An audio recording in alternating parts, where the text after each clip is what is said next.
வீடியோக்குள்ளே போகிறதுக்கு முன்னாடி நிறைய பேர் பார்த்தீங்கன்னா நம்ம நர்சரி கார்டன் எங்கே இருக்குன்ற மாதிரி நிறைய பேர் வந்து கமெண்ட் பாக்ஸில் வந்து கேட்டிருந்தீங்க.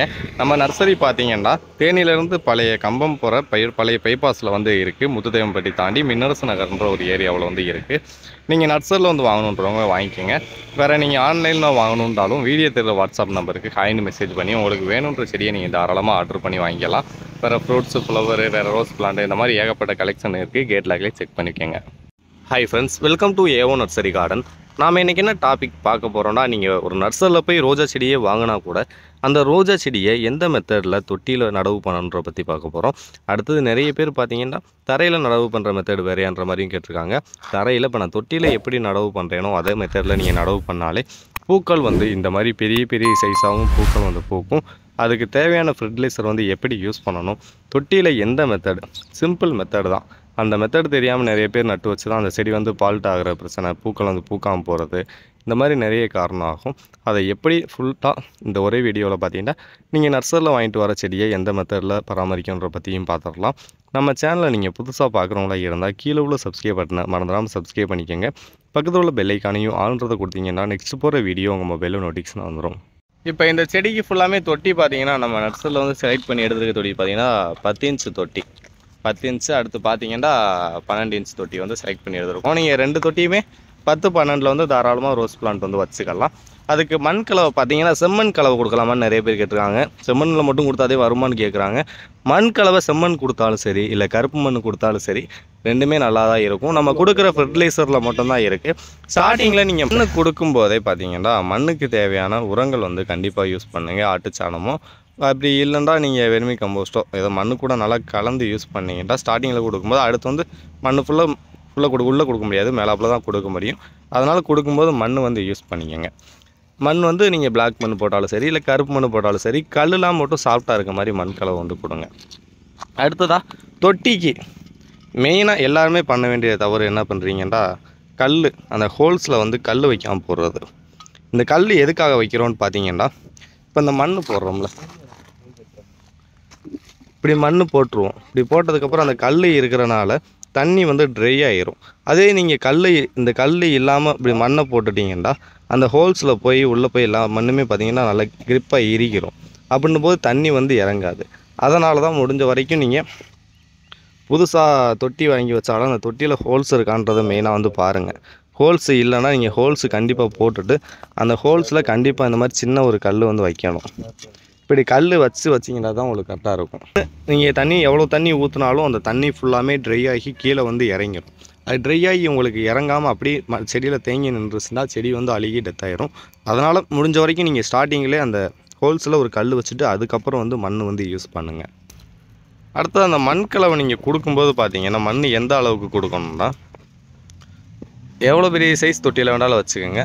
இப்படி கொடுத்ததுக்கப்புறம் மண் பெரிய இந்த பிளான்ட்டோட சைஸுக்கு தகுந்த மாதிரி நீங்கள் பார்த்தீங்கன்னா அந்த மண் கலவை வந்து கொடுக்கணும். இப்போ இந்த பிளான்ட் இருக்குது, ஃபஸ்ட்டு சும்மா நார்மலாக கூட தூக்கி அந்த மண்ணில் ஹைட்டு பார்க்குறக்காண்டி வச்சுக்கோங்க. இந்த அளவுக்கு அடியில் வந்து மண் கலவை கொடுத்துட்டிங்கன்னா நீங்கள் மண் வந்து இங்கே வரைக்கும் போடுவீங்க, மண் இந்த அளவுக்கு வந்துடும். அதனால் நீங்கள் ஸ்டார்டிங்கில் அந்த சின்ன செடியாக இருந்துச்சுன்னா இந்த மண்ணோட ஹைட் வந்து இன்னும் கொஞ்சம் ஏற்றி போடணும்.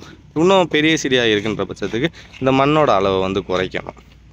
அடுத்தது பார்த்தீங்கன்னா இந்த பாக்கெட் இருக்குல்ல, பாக்கெட்டை வந்து நீங்கள் எடுக்கும்போது மெயினாக மண்ணை வந்து உடைக்கக்கூடாது. மண்ணை உடைக்காமல் தான் ஊண்டி வைக்கணும். நிறைய பேர் பார்த்தீங்கன்னா நர்சரிலேருந்து வாங்கிட்டு போன உடனே வந்து ஊண்டி வைக்கலான்னு ஊண்டி வைப்பாங்க. அவங்க நர்சரியில் பார்த்தீங்கன்னா இப்போ தண்ணி நாங்கள் ஊற்றி நல்ல ஈரப்பதமாக வந்து வச்சுருப்போம். அப்படி இருக்கிற டயத்தில் இந்த நீங்கள் கவரை கிழிச்சு எடுக்கிறீங்கல்ல, கவரை கிழிச்சு எடுக்கும்போது அந்த மண் வந்து கண்டிப்பாக வந்து உடையும். அதனால் நீங்கள் வாங்கி வச்சுட்டு இந்த மண் ஃபுல்லாமே நல்லா ட்ரை ஆகுதான்னு வந்து பாருங்கள். மண் ட்ரை ஆகி இந்த மண் ஃபுல்லாமே நல்லா இறுகி இருக்குன்ற பட்சத்துக்கு பார்த்தீங்கன்னா இந்த கவரை நீங்கள் ஓப்பன் பண்ணி எடுக்கலாம். அப்படி ஓப்பன் பண்ணும்போது உங்களுக்கு இந்த மண்ணில் பார்த்தீங்கன்னா கொஞ்சம் கூட உடையாது. இப்படி உடையாமல் அந்த மண்ணை பார்த்தீங்கன்னா வெளியில் ஃபுல்லாமே எடுத்துருங்க. கவரை ஃபுல்லாமே எடுத்துட்டு இந்த மண்ணை மட்டும் கொஞ்சம் கூட உடையாமல் நீங்கள் அப்படி தொட்டியில் வந்து டைரெக்டாக வந்து நட்டு வைங்க. சென்டர் பொசிஷனில் வந்து வச்சுங்க. இந்த மாதிரி வச்சுட்டு இதுக்கு தேவையாக சுற்றி வந்து மண் கலவை வந்து கரெக்டாக மட்டும் கொடுத்துருங்க.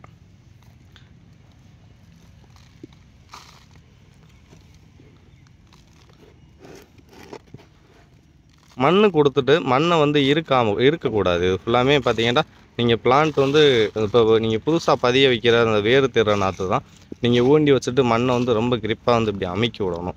இது பார்த்திங்கன்னா நர்சரியில் வாங்கின நாற்று தான். அதனால் நீங்கள் மண் வந்து இந்த ஃபுல்லாமே கொடுத்துருங்க. கொடுத்துட்டு நீங்கள் தண்ணி ஊற்றினாலே போதும். ஃபைனலாக பார்த்தீங்கன்னா தண்ணி மட்டும் ஊற்றி விடுங்க. இவ்வளோ தான். இந்த மெத்தடில் மட்டும் நீங்கள் தரையில் வைக்கிறதா இருந்தாலும் சரி, மண்ணை மட்டும் உடைக்காமல் நீங்கள் தரையில் வச்சுக்கலாம். தொட்டியில் வைக்கிறனாலும் இதே மெத்தடில் ஃபாலோ பண்ணி வச்சிங்கனாலே உங்களுக்கு செடி வந்து பக்காவாக வந்து பூக்கள் பூக்கும். அதுக்கு உரங்கள் எப்படி கொடுக்கணுன்றத பற்றி பார்ப்போம். இந்த மெத்தடில் நடவு பண்ணி முடிச்சதுக்கப்புறம்லாம் என்ன செய்யணும்னு பார்த்தீங்கன்னா, அந்த பூக்கள்லாம் பூத்து உதிர்ந்துடும். அதுக்கடுத்து அந்த காம்புகளை வந்து கரெக்டாக வந்து கட் பண்ணி விட்ருங்க. கட் பண்ணி விட்டுட்டு ஒரு 15 நாளைக்கு ஒரு தடவையோ இல்லை மந்த்லி ஒன் டைம் ஆகுதும் டிஏபி ஃபெர்டிலைசர், வேறு வெர்மி கம்போஸ்ட், இதை எந்த உரம் கிடச்சாலும் சரி. இந்த வெர்மி கம்போஸ்ட்டு அடுத்து ஆட்டு சாணம், எந்த உரம்னு கிடையாது. இந்த 3 உரம் மட்டும் ரோஜா செடிக்கு வந்து யூஸ் பண்ணுங்கள். மற்ற ஹெவியான உரம்லாம் தோட்டத்துக்கு போகிற உரம் வந்து யூஸ் பண்ணாதீங்க. அதில் வந்து ரொம்ப ஹெவியான உரம் யூஸ் பண்ணும்போது செடி வந்து காஞ்சு போகும். அதனால் முடிஞ்ச வரைக்கும் இந்த உரம் மட்டும் டிஏபியே பார்த்தீங்கன்னா அளவு தான், இவ்வளோ தான் யூஸ் பண்ணணும். கொஞ்சோண்டு மட்டும்தான் போடணும். அடுத்து நல்லா சன்லைட் வந்து ஃபுல் டைம் படுற மாதிரி ஒரு இடத்துல வச்சிங்கனாலே செடியோட க்ரோத்திங் வந்து நல்லா இருக்கும். அடுத்து பூக்கள் பெருசாக பூக்கிறதுக்கு மெயின் காரணமே டிஏபி மட்டும்தான். வேறு வெர்மி கம்போஸ்ட்டு, ஆட்டு சாணம் அதெல்லாம் கொடுக்குறீங்கன்ற பட்சத்துக்கு செடியோட க்ரோத்திங்லாம் நல்லா தான் இருக்கும்.